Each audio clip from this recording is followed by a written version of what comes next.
Hands on Atlanta was started in 1989, so 33 years ago.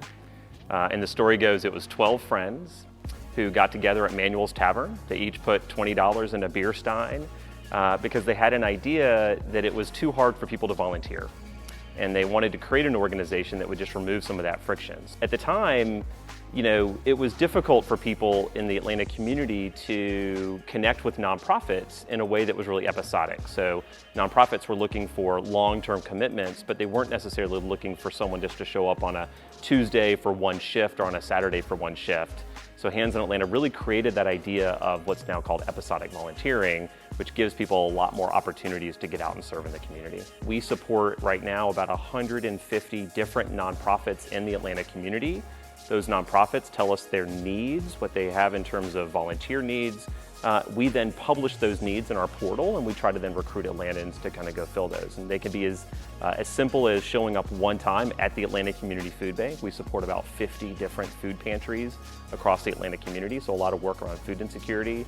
And then there's even, we go as far as asking folks to serve a year. So we have an AmeriCorps program where we invite people to come in and serve as either tutors or social emotional learning coaches in schools. Got me a big booster for the city of Atlanta, and I don't think that there's a better city.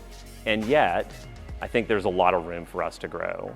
There are tremendous unmet needs. I'm on the phone every day with nonprofit leaders who are finding it difficult to simply staff their work.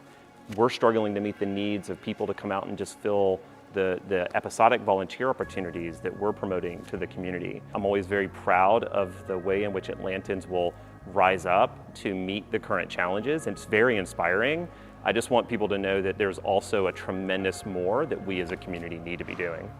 So a couple of years ago, we created Hands on Atlanta Week. So we just finished it. It was Arthur Blank's 80th birthday. So with Arthur, we did 8 marquee projects over the course of the week, which were all fantastic.